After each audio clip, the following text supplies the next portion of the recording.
এই আলু পেঁয়াজ কলি চিংড়ি যে রেসিপিটা আজকে দিলাম তোমরা অবশ্যই ট্রাই করো, গরম ভাতে না জমে যাবে জাস্ট। নমস্কার বন্ধুরা, আমার চ্যানেলে তোমাদের সবাইকে স্বাগত জানাই। দেখো এখন না শেষের দিকে চলে গেছে পেঁয়াজ কলি।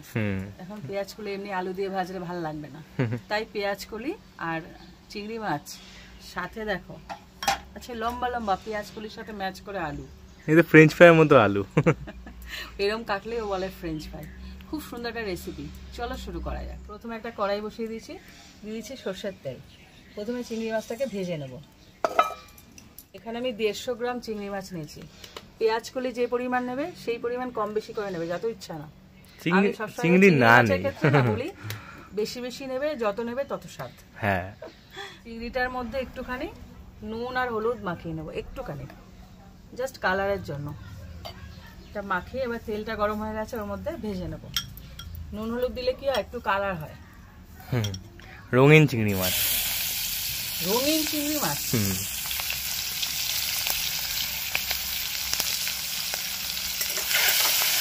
তো ভালো করে ভেজে নেব। দেখো যেহেতু নুন হলুদ মাখিয়েছি, একটু করে হলুদটা কালারটা কি সুন্দর লাগবে। হ্যাঁ, চিংড়ি মাছগুলোকে হালকা করে ভেজে নিলাম, এবার তুলে নেব সব সদ্য। এই যে তেলটা আছে, তেলটা সদ্য তুলে নেব। এই তেলটার মধ্যে না স্বাদ থাকে, দারুণ গন্ধ বেরিয়েছে। আর একটু তেল দিয়ে দেবো।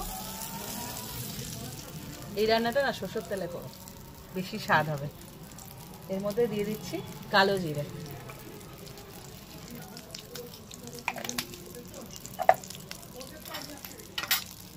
তারপরে যে লম্বা লম্বা আলুগুলো কেটে রেখেছি, ওই আলুগুলোকে দিয়ে ভাজবো।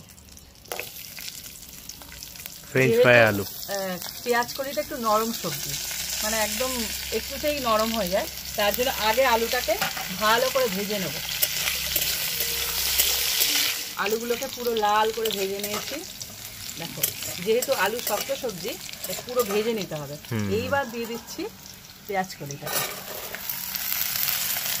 বড় বড় হয়ে গেছে পেঁয়াজ কলিগুলো শেষের দিকে না।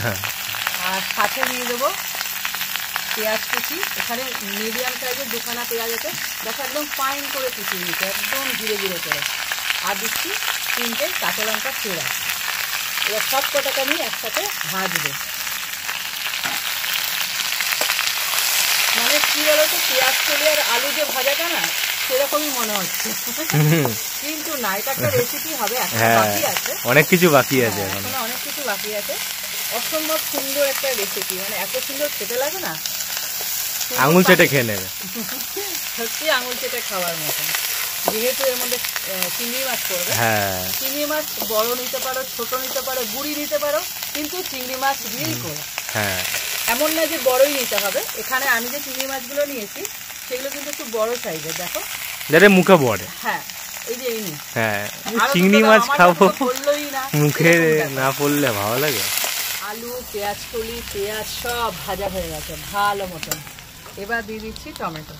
এখানে একটা বড় সাইজের টমেটো কুচি করে রেখেছি, এটাকে দিয়ে ভালো করে নাড়াচাড়া করতে হবে। সব এক এক করে ভাজছি, কি দারুণ লাগে। কিন্তু দেখো খুব একটা যে মানে উপকরণ করছে তা কিন্তু না, কিন্তু যেহেতু পেঁয়াজ কলি আর চিংড়ি মাছ এই দুটো কম্বিনেশন না দারুণ যায়। এখানে তোমরা একটা কাজ করতে পারো, যদি আলু দিয়ে মানে নাও চাও কোনো ব্যাপার না, আলু ছাড়াও করতে পারো। আলু দিয়ে করলে একটু পরিমাণে বাড়বে আর একটু অন্যরকম হবে। আলু ছাড়াও এই রেসিপিটা ট্রাই করতে পারো, একই স্বাদ আসবে, খুব একটা তফাৎ হবে না। টমেটোটা দিয়ে একটু নেড়ে চেড়ে এর মধ্যে দিয়ে দিচ্ছি লবণ। যেই লবণ দেবো অমনি টমেটোটা মজে যাবে। আর এই পেঁয়াজ কলি না আরও কিন্তু কমে যাবে। লবণ কিন্তু এখন দিলে মানে সেই আন্দাজে দিতে হবে, মানে যখন পরে কমে যাবে সেই বুঝে। কেননা এখন মনে হচ্ছে অনেকটা আছে, এটা মাখা মাখা রেসিপি তো। হ্যাঁ, একদম মাখা মাখা।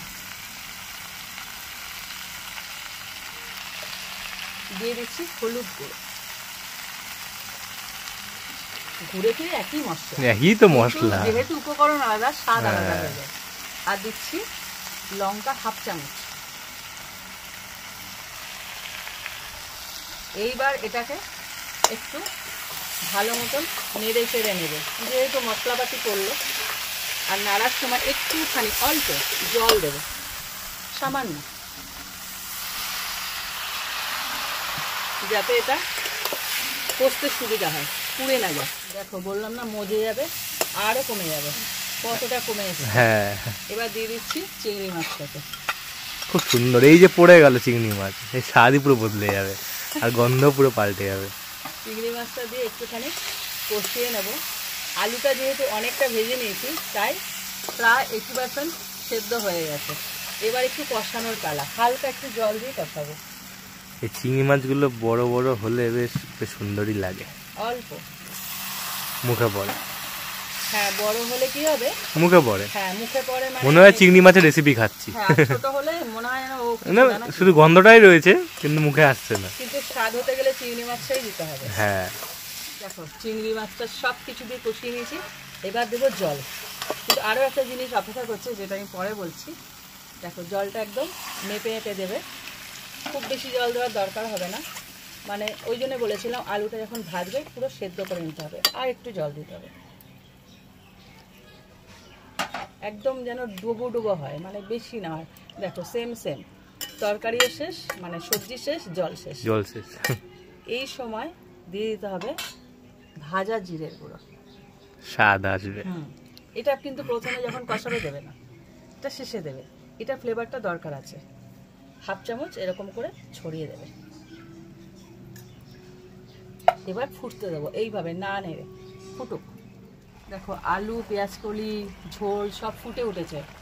এবার একটুখানি, যেহেতু পেঁয়াজ কলি একটু খাস্টা ভাব থাকে, তার জন্য সামান্য একদম চিনি দেবো, অল্প। মন রাখার জন্য না, মন রাখার জন্য, স্বাদের জন্য